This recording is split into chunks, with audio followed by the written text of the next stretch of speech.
Selamat siang Bu Silvi dan juga teman-teman semua. Kami dari kelompok 4 yang pada saat ini akan membahas mengenai PSAK 72 tentang akuntansi pendapatan dari kontrak pelanggan.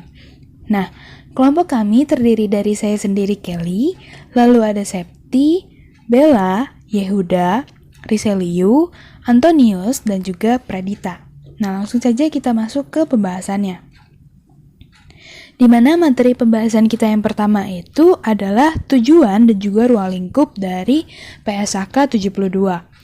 Lalu kita juga akan membahas mengenai pengakuan tentang identifikasi kontrak, kombinasi kontrak, modifikasi kontrak, dan juga identifikasi dan penyelesaian kewajiban. Lalu kita juga akan membahas mengenai pengukuran dan biaya kontrak dalam PSAK 72. Lalu kita juga akan membahas mengenai penyajian dan juga pengungkapan dari PSAK 72. Nah, sebelum kita masuk ke materi pembahasannya, kita harus tahu dulu nih, apa sih PSAK 72 itu? Nah, PSAK 72 itu merupakan adopsi dari IFRS 15 mengenai Revenue from Contracts with Customers, di mana di dalam IFRS 15 ini ada beberapa item-item yang terkecualikan yang tidak dimasukkan ke dalam PSAK 72. Nah, contohnya itu seperti item terkait IFRS 16 tentang hak penggunaan aset dan juga tanggal efektif dan penarikan standar yang telah ada. Nah, standar PSAK 72 itu adalah standar yang bersifat principle based, di mana artinya standar PSAK 72 ini memungkinkan manajer, anggota komite audit, dan juga auditor itu untuk menerapkan judgement profesional untuk lebih fokus pada merefleksi kejadian atau transaksi secara substansial. Jadi tidak sekedar melaporkan transaksi atau kejadian ekonomi itu hanya sesuai dengan standarnya saja. Nah, standar PSAK 72 ini adalah standar komprehensif. Kenapa? Karena standar PSAK 72 ini mengatur semua jenis pendapatan yang terkait dengan kontrak pelanggan sehingga menghilangkan pengaturan dalam standar yang lain. Nah, PSAK yang digantikan itu ada PSAK 23 mengenai pendapatan, PSAK 34 mengenai kontrak konstruksi, lalu ISAK 10 mengenai program loyalitas pelanggan, lalu ISAK 21 mengenai perjanjian konstruksi real estate, lalu ISAK 27 mengenai pengalihan aset dari pelanggan, dan PSAK 44 mengenai akuntansi aktivitas pengembangan real estate. Nah, tahapan dalam pengakuan PSAK 72 itu yang pertama ada mengidentifikasi kontrak dengan pelanggan. Lalu yang kedua itu mengidentifikasi kewajiban pelaksanaan. Lalu yang ketiga menentukan harga transaksi. Nah, tahap yang keempat yaitu mengalokasikan harga transaksi terhadap kewajiban pelaksanaan. Lalu yang terakhir, mengakui pendapatan ketika entitas telah menyelesaikan kewajiban pelaksanaan. Nah, lalu tujuan PSAK 72 itu yaitu menetapkan prinsip tentang sifat, jumlah, waktu, dan ketidakpastian pendapatan arus kas yang timbul dari kontrak dengan pelanggan. Nah, lalu pencapaian tujuan dari PSAK 72 itu yang pertama adalah mengakui pendapatan untuk menggambarkan pengalihan barang atau jasa yang dijanjikan kepada pelanggan. Lalu yang kedua itu mempertimbangkan syarat kontrak, seluruh fakta dan keadaan yang relevan. Lalu yang ketiga itu untuk kontrak individual dan portofolio kontrak. Baik, saya Yehuda akan melanjutkan penjelasan dari teman saya. Di sini ada ruang lingkup PSAK 72. Yang pertama itu adalah kontrak sewa PSAK 30 tentang sewa. Yang kedua ada kontrak asuransi di dalam PSAK 62 tentang kontrak asuransi. Lalu yang ketiga ada instrumen keuangan atau edisi PSAK yang ke-71 instrumen keuangan PSAK 65 tentang laporan keuangan konsolidasian, lalu ada PSAK nomor 66 tentang pengaturan bersama, lalu ada PSAK 4 tentang laporan keuangan tersendiri, dan PSAK 15 tentang investasi pada entitas, asosiasi, dan ventura bersama. Serta yang keempat, pertukaran non-moneter antara entitas dalam lini bisnis yang sama untuk memfasilitasi penjualan kepada pelanggan atau pelanggan potensial. Artinya apa? Nah, kontrak ini antara dua perusahaan untuk menukarkan suatu barang bertujuan untuk memenuhi permintaan dari pelanggan dalam lokasi yang berbeda secara tepat waktu. Kemudian ada pengakuan pada PSAK 72. Apa sih yang diakuin dalam PSAK 72? Yang pertama itu adalah identifikasi kontrak, yang kedua adalah kombinasi kontrak, yang ketiga modifikasi kontrak, yang keempat adalah identifikasi kewajiban pelaksanaan, yang kelima adalah penyelesaian kewajiban pelaksanaan. Kita akan membahas materi ini dengan rinci satu persatu. Yang pertama adalah identifikasi kontrak. Mengidentifikasi kontrak, entitas ini mencatat kontrak dengan pelanggan hanya jika seluruh kriteria berikut terpenuhi. Yang pertama, para pihak dalam kontrak telah menyetujui kontrak secara tertulis, lisan, atau sesuai dengan praktik bisnis pada umumnya, dan berkomitmen untuk melaksanakan kewajiban mereka masing-masing. Yang kedua, entitas dapat mengidentifikasi hak setiap pihak mengenai barang atau jasa yang akan dialihkan. Yang ketiga, entitas dapat mengidentifikasi jangka waktu pembayaran barang atau jasa yang akan dialihkan. Yang keempat, kontrak memiliki substansi komersial, yaitu risiko, waktu, atau jumlah arus kas masa depan entitas diperkirakan berubah sebagai akibat dari kontrak. Kemudian yang terakhir, yang kelima adalah memungkinkan besar entitas akan menagih imbalan yang akan menjadi haknya dalam pertukaran barang atau jasa yang akan dialihkan ke pelanggan. Entitas hanya mempertimbangkan kemampuan dan intensi pelanggan untuk membayar jumlah imbalan ketika jatuh tempo.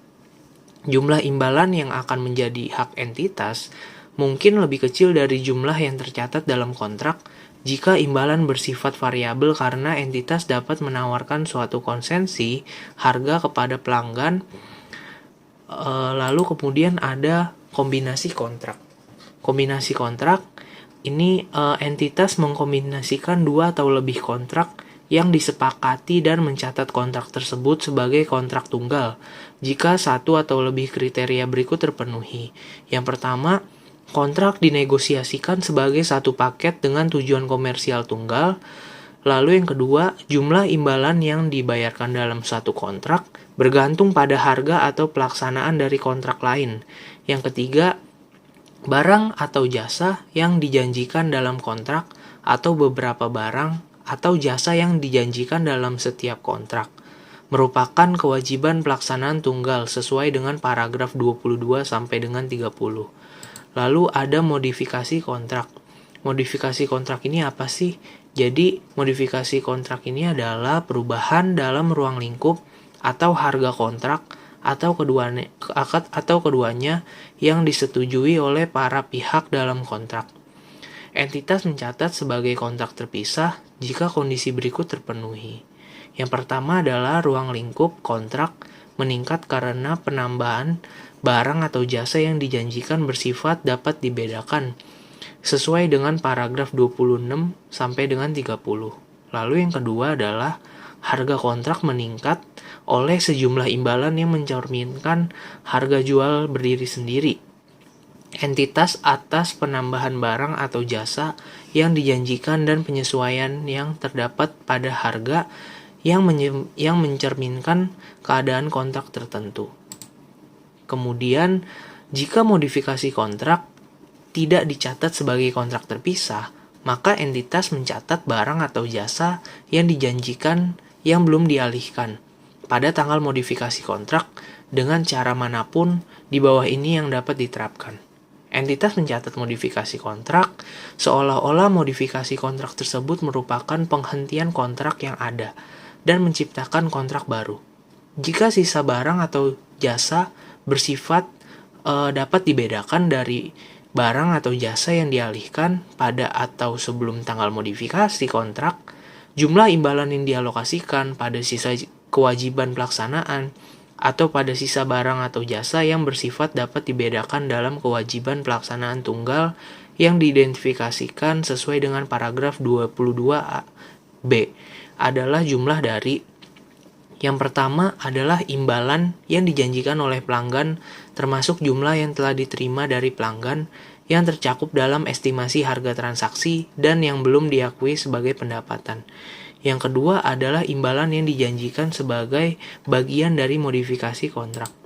Lalu ada mengidentifikasikan kewajiban pelaksanaan. Pada awal kontrak, entitas menilai barang atau jasa yang dijanjikan dalam kontrak dengan pelanggan dan mengidentifikasi sebagai kewajiban pelaksanaan setiap janji untuk mengalihkan kepada pelanggan baik. Yang pertama, suatu barang atau jasa atau sepaket barang atau jasa yang bersifat dapat dibedakan. Yang kedua, serangkaian barang atau jasa yang bersifat dapat dibedakan yang secara substansial sama dan memiliki pola pengalihan yang sama kepada pelanggan. Lalu, janji kontrak pada pelanggan. Yang pertama itu ada kontrak umumnya secara eksplisit menyatakan barang atau jasa yang dijanjikan untuk dialihkan kepada pelanggan. Akan tetapi, kewajiban pelaksanaan tidak terbatas pada barang atau jasa yang secara eksplisit dinyatakan dalam kontrak. Lalu ada juga barang atau jasa bersifat dapat dibedakan. Yang pertama ada penjualan yang diproduksi, yang dibeli. Yang kedua pelaksanaan tugas. Yang ketiga penyediaan jasa, jasa pengaturan.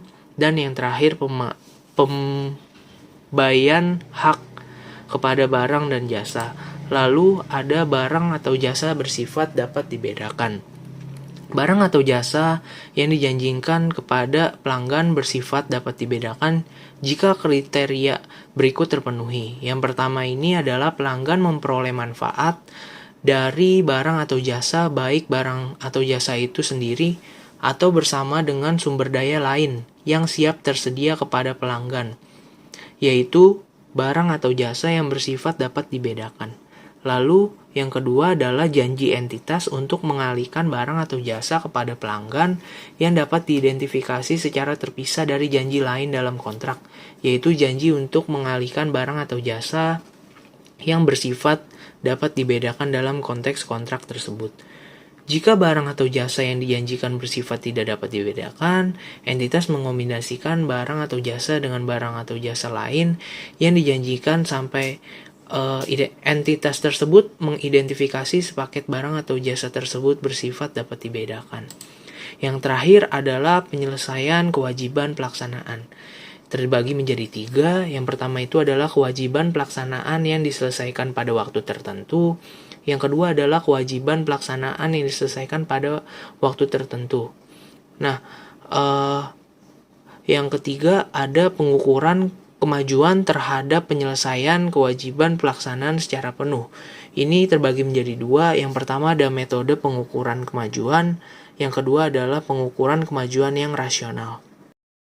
Baik, di sini saya akan melanjutkan penjelasan dari teman saya sebelumnya, di mana di sini saya akan menjelaskan penyelesaian kewajiban pelaksanaan, di mana entitas mengakui pendapatan ketika entitas menyelesaikan kewajiban pelaksanaan dengan mengalihkan barang atau jasa yang dijanjikan, yaitu berupa aset kepada pelanggan tersebut. Aset dialihkan ketika pelanggan memperoleh pengendalian atas asetnya.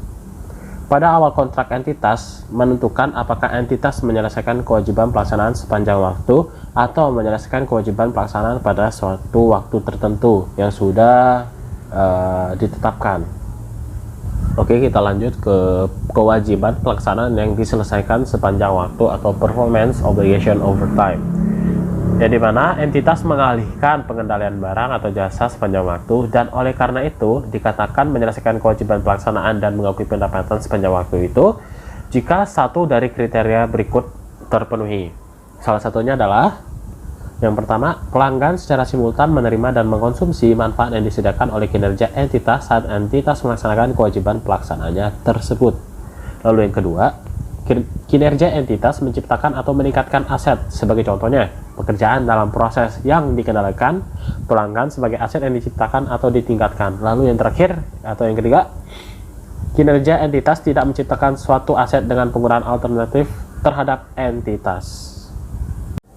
Oke, sekarang di kewajiban pelaksanaan yang diselesaikan pada waktu tertentu atau performance obligation at a point in time. Dimana jika kewajiban pelaksanaan tidak diselesaikan sepanjang waktu sesuai dengan paragraf 35-37, maka entitas menyelesaikan kewajiban pelaksanaan pada waktu tertentu. Untuk menentukan waktu tertentu di mana pelanggan memperoleh pengendalian atas aset yang dijanjikan dan entitas menyelesaikan kewajiban pelaksanaan, entitas mempertimbangkan persyaratan pengendalian dalam paragraf 31-34. Sebagai tambahan, entitas mempertimbangkan indikator pengalihan pengendalian yang mencakup tetapi tidak terbatas pada hal berikut. Yang pertama, entitas memiliki hak kini atas pembayaran aset. Lalu yang kedua, pelanggan memiliki hak kepemilikan legal atas aset. Lalu ketiga, entitas telah mengalihkan kepemilikan fisik atas aset. Lalu yang keempat, pelanggan memiliki risiko dan manfaat signifikan atas kepemilikan aset. Dan yang terakhir, pelanggan telah menerima aset. Nah, sekarang masuk ke bagian pengukuran, di mana bagian pengukuran ini ada dua. Yang pertama, menentukan harga transaksi dan perubahan dalam harga transaksi. Nah, di dalam menentukan harga transaksi ini ada beberapa poin-poin. Yang pertama, ada imbalan variabel, lalu liabilitas pengembalian, lalu ada estimasi pembatasan imbalan variabel, lalu ada penentuan kembali imbalan variabel, lalu ada keberadaan komponen pendanaan signifikan dalam kontrak, lalu imbalan non-kas, dan yang terakhir ada uang imbalan kepada pelanggan. Masuk ke penjelasan menentukan harga transaksi. Ketika kewajiban pelaksanaan diselesaikan, entitas mengakui pendapatan atas sejumlah harga transaksi yang tidak termasuk estimasi atas imbalan variabel yang dibatasi sesuai dengan paragraf 56-58 yang dialokasikan terhadap kewajiban pelaksanaan. Menentukan harga transaksi itu ketika entitas mempertimbangkan syarat kontrak dan praktik bisnis umum entitas untuk menentukan harga transaksi. Harga transaksi adalah jumlah imbalan yang diperkirakan menjadi hak entitas dalam pertukaran untuk mengalihkan barang atau jasa yang dijanjikan kepada pelanggan. Tidak termasuk jumlah yang ditagih atas nama pihak ketiga. Contohnya, beberapa pajak penjualan. Imbalan yang dijanjikan dalam kontrak dengan pelanggan dapat mencakup jumlah tetap, jumlah variabel, atau bahkan kedua-duanya. Lalu, entitas mempertimbangkan syarat kontrak dan praktik bisnis umum entitas untuk menentukan harga transaksi. Sifat, waktu, dan jumlah imbalan yang dijanjikan oleh pelanggan mempengaruhi estimasi harga transaksi. Ketika menentukan harga transaksi, entitas mempertimbangkan dampak dari seluruh hal berikut. Yang pertama, imbalan variabel, kedua, estimasi pembatas imbalan variabel, lalu yang ketiga, keberadaan komponen pendanaan signifikan dalam kontrak, lalu ada imbalan non-kas, dan yang terakhir ada utang imbalan kepada pelanggan. Lalu masuk ke mengalokasikan harga transaksi terhadap kewajiban pelaksanaan. Tujuan ketika mengalokasikan harga transaksi adalah entitas mengalokasikan harga transaksi terhadap setiap kewajiban pelaksanaan dalam jumlah yang menggambarkan jumlah imbalan yang diharapkan menjadi hak entitas dalam pertukaran untuk mengalihkan barang atau jasa yang dijanjikan kepada pelanggan. Untuk memenuhi tujuan alokasi, entitas mengalokasikan harga transaksi terhadap setiap kewajiban pelaksanaan yang diidentifikasi dalam kontrak dengan dasar harga jual berdiri sendiri relatif atau disebut relative stand-alone selling price sesuai dengan paragraf 76-80 kecuali diatur khusus dalam paragraf 81-83 untuk alokasi diskon dan paragraf 84-86. Lalu kita masuk ke biaya kontrak, di mana biaya kontrak ini terdapat beberapa bagian. Yang pertama ada biaya incremental atas perolehan kontrak, lalu ada biaya pemenuhan kontrak, dan yang terakhir ada amortisasi dan penurunan nilai. Penyajian, ketika salah satu pihak dalam kontrak telah melaksanakan Entitas atau perusahaan menyajikan kontrak dalam laporan posisi keuangan sebagai aset kontrak atau liabilitas kontrak yang bergantung pada hubungan antara kinerja entitas dan pembayaran pelanggan. Entitas menyajikan hak tanpa syarat terhadap imbalan secara terpisah sebagai piutang. Kemudian selanjutnya ada pengungkapan. Tujuan persyaratan pengungkapan adalah agar entitas mengungkapkan informasi yang cukup yang memungkinkan pengguna laporan keuangan memahami sifat, jumlah, waktu, dan ketidakpastian pendapatan dan arus kas yang timbul dari kontrak dengan pelanggan. Untuk mencapai tujuan tersebut, entitas mengungkapkan informasi kualitatif dan kuantitatif tentang seluruh hal berikut. Yang pertama, kontrak dengan pelanggan, seperti pemisahan pendapatan, saldo kontrak, kewajiban pelaksanaan, harga transaksi yang dialokasikan terhadap sisa kewajiban pelaksanaan. Kemudian, yang kedua adalah pertimbangan signifikan dan perubahan dalam pertimbangan penerapan pernyataan kontrak, seperti menentukan waktu penyelesaian kewajiban pelaksanaan atau menentukan harga transaksi dan jumlah yang dialokasikan untuk kewajiban pelaksanaan. Kemudian yang ketiga adalah aset yang diakui dari biaya untuk memperoleh atau memenuhi kontrak dengan pelanggan. Tanggal efektif, entitas menerapkan pernyataan ini untuk periode tahun buku yang dimulai pada atau setelah 1 Januari 2019 dan penerapan dini diperkenankan. Jika entitas menerapkan pernyataan ini lebih dini, maka entitas mengungkapkan fakta tersebut. Kemudian ada ketentuan transisi. Entitas menerapkan pernyataan ini menggunakan satu dari dua metode berikut. Yang pertama secara retrospektif untuk setiap periode pelaporan sajian sebelumnya. Yang kedua secara retrospektif dengan dampak kumulatif atas penerapan secara awal. Pedoman penerapan. Yang pertama, kewajiban pelaksanaan diselesaikan sepanjang waktu. Kedua, pemisahan pendapatan. Ketiga, metode untuk mengukur kemajuan terhadap penyelesaian kewajiban pelaksanaan secara penuh. Keempat, penjualan dengan hak retur. Kelima, garansi. Keenam, imbalan prinsipal dibandingkan dengan agen. Ketujuh, opsi pelanggan untuk tambahan barang atau jasa. Kedelapan, hak pelanggan untuk tambahan barang atau jasa. Kesembilan, biaya dibayar di muka yang tidak dapat dikembalikan. Kesepuluh, lisensi. 11, perjanjian pembelian kembali. 12, pengaturan konsinyasi. 13, pengaturan build and hold. 14, penerimaan pelanggan. Dan yang terakhir 15, yaitu pengungkapan pemisahan pendapatan. Selanjutnya kita akan membahas contoh. Contoh dari mengidentifikasi kontrak seperti kolektabilitas imbalan, kemudian imbalan bukan berdasarkan harga tertulis, kemudian konsumsi harga implisit, dan yang terakhir penilaian kembali kriteria untuk mengidentifikasi kontrak.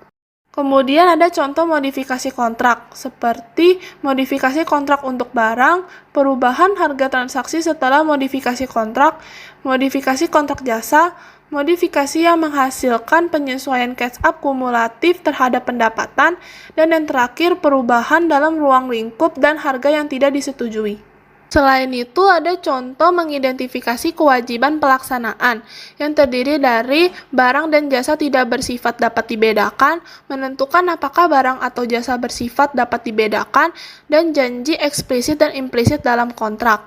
Dan yang terakhir ada contoh kewajiban pelaksanaan yang diselesaikan sepanjang waktu, seperti pelanggan menerima dan mengonsumsi manfaat secara simultan, menilai penggunaan alternatif dan hak atas pembayaran, aset yang tidak memiliki penggunaan alternatif bagi entitas, hak yang dapat dipaksakan atas pembayaran pelaksanaan yang diselesaikan sampai saat ini, dan yang terakhir yaitu penilaian apakah kewajiban pelaksanaan diselesaikan pada waktu tertentu atau sepanjang waktu.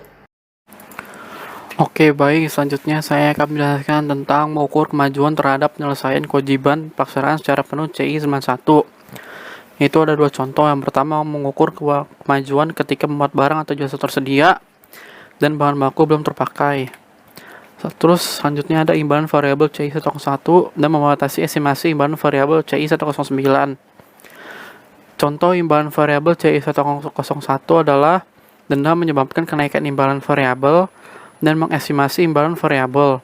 Sedangkan contoh dari membatasi estimasi imbalan variabel CI 109 adalah hak pengembalian, konsesi harga, insentif diskon berdasarkan volume, dan fees management yang bergantung pada pembatasan. Selanjutnya ada keberadaan komponen keuangan signifikan di dalam kontrak CI 134. Contoh yang pertama, komponen keuangan signifikan dan hak pengembalian. Yang kedua, pembayaran ditahan dalam kontrak jangka panjang. Yang ketiga, menentukan tingkat diskonto. Yang keempat, pembayaran di muka dalam penilaian tingkat diskonto. Yang kelima, pembayaran di muka. Selanjutnya ada imbalan non-cash CI 155 dan utang imbalan kepada pelanggan CI 159. Contoh dari imbalan non-cash CI 155 adalah pemberian hak atas imbalan non-cash. Sedangkan contoh utang imbalan kepada pelanggan CI 159 adalah utang imbalan kepada pelanggan.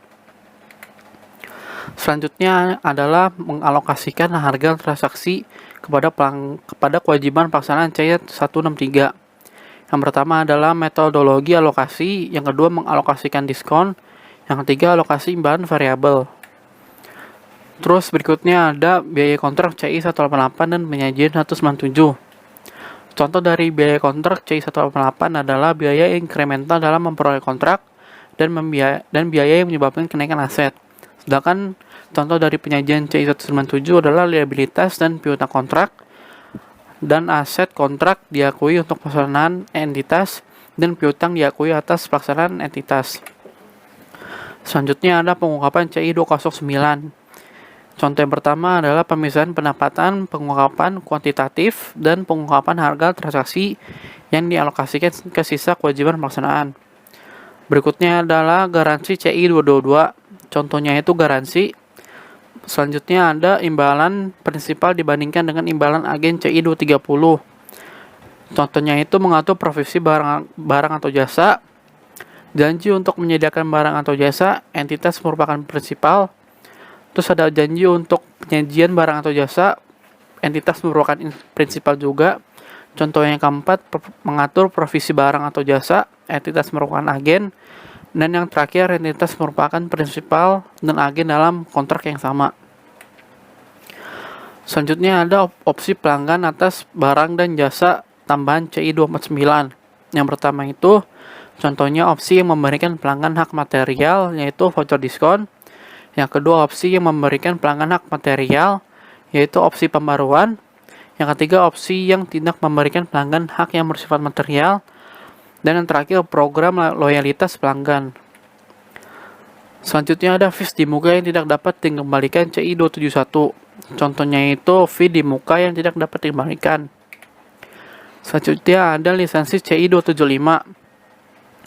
Contohnya itu hak menggunakan kekayaan intelektual, lisensi kekayaan intelektual, mengidentifikasi lisensi yang bersifat dapat dibedakan, hak waralaba, akses ke lisensi intelektual, hak menggunakan kekayaan intelektual, royalti berbasis penjualan untuk lisensi kekayaan intelektual, dan akses kekayaan intelektual. Berikutnya ada perjanjian jual beli kembali CI 314. Contohnya itu perjanjian jual beli kembali, dan juga ada pengaturan bill and hold CI 322, yaitu contohnya itu pengaturan bill and hold. Oke, selanjutnya ada repurchase agreement. Repurchase agreement itu maksudnya mengontrol transfer atau menjual aset kepada pelanggan, tetapi memiliki kewajiban untuk hak kembali untuk membeli kembali. Jika obligasi lebih besar dari harga jual atau obligasi sama dengan harga jual, maka disebut transaksi pembiayaan. Selanjutnya ada bill and hold arrangement, yaitu kontrak di mana entitas menagih pelanggan untuk suatu produk, tetapi entitas mempertahankan kepemilikan fisik produk sampai suatu saat di masa depan. Lalu ketika pembeli belum siap menerima pengiriman, akan menerima hak milik dan menerima tagihannya. Oke, baik, sekian penjelasan dari saya. Berikutnya akan dijelaskan oleh teman saya. Baik, saya akan melanjutkan penjelasan dari teman saya. Sekarang kita akan masuk ke consignment. Jadi consignment ini adalah perjanjian kontrak antara dua pihak yang dimana salah satu pihak sebagai pemilik barang yang menyediakan barangnya kepada pihak tertentu untuk dijual. Jadi consignor atau pemilik barang mengirimkan barangnya kepada consignee, pihak yang menjualkan barang. Dalam hal ini, consignee sifatnya adalah sebagai agen dalam menjualkan barang dagangan milik konsainer. Nah, kalau pembagian keuntungannya, pemilik barang mendapatkan untung dari penjualan. Kalau untuk konsaini atau penjual barang mendapatkan komisi atas penjualan. Konsainer melaporkan pendapatan saat konsaini melaporkan hasil penjualan barang tersebut.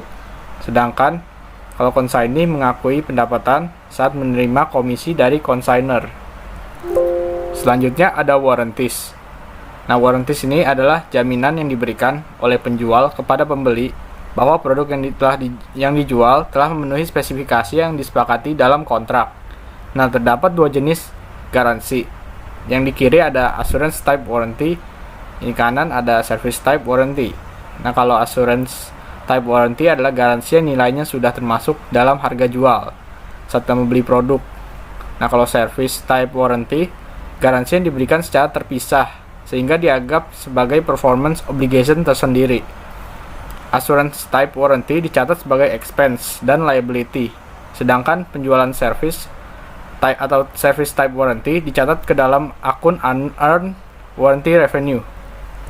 Next ada non-refundable upfront fees, yaitu merupakan pembayaran di awal yang diterima oleh penjual dan tidak dapat ditarik kembali. Nah, ini ada pembayaran dari pelanggan sebelum pengiriman suatu barang dan pelayanan jasa. Penjelasan singkat terkait pengiriman suatu barang ini, kalau kita beli barang terus mau diantar ke tempat yang jaraknya jauh, biasa kita harus membayar ongkos kirim. Pembayaran di awal ini biasanya terkait dengan aktivitas terkait barang dan jasa yang akan disediakan di masa mendatang. Contohnya adalah membership gym. Kita harus membayar di awal sebelum bisa menggunakan jasa alat gym di dalamnya. Nah, yang kedua ada terkait pembayaran internet. Sebelum menggunakan internet, kita pasti harus membayar jasa internet tersebut. Baru kita bisa menggunakan untuk jangka waktu yang telah ditentukan oleh provider. Sekarang kita masuk ke kontrak aset. Jadi kontrak aset terdiri dari dua jenis. Ada unconditional rights dan conditional rights. Pertama saya akan bahas unconditional rights dulu, atau kontrak tanpa syarat. Menerima imbalan karena perusahaan telah memenuhi kewajiban kinerjanya. Jadi dalam hal ini perusahaan dapat mencatat pengakuan pendapatan karena sudah menyelesaikan kewajiban dalam kontrak. Nah, yang kedua selanjutnya conditional rights atau kontrak bersyarat. Menerima pertimbangan karena perusahaan telah memenuhi satu kewajiban kinerja tetapi harus memenuhi kewajiban kinerja lain sebelum mendapatkan imbalan. Jadi contohnya itu misalkan perusahaan mengambil kontrak untuk memindahkan dua barang, yaitu barang A dan barang B dengan imbalan sebesar Rp100.000. Perusahaan sudah memindahkan barang A, tetapi barang B belum. Dalam hal ini, perusahaan tidak bisa mengakui pendapatan apapun sebelum menyelesaikan kewajiban kontrak mereka. Next ada revenue recognition over time. Dalam kontrak konstruksi jangka panjang, penjual atau kontraktor biasanya melakukan tagihan secara berkala kepada pembeli atau pemesan proyek selama periode konstruksi berlangsung. Dalam hal ini, kontraktor dapat mengakui pendapatan sepanjang pengerjaan proyek meskipun proyek belum selesai. Suatu perusahaan dapat mengakui pendapatan sepanjang periode pekerjaan mereka ketika memenuhi satu dari dua kriteria di bawah ini. Yang pertama, pekerjaan perusahaan mampu menghasilkan aset atau meningkatkan kuantitas dan kualitas. Kedua, perusahaan tidak menghasilkan aset untuk tujuan penggunaan lain selain untuk memenuhi pesanan.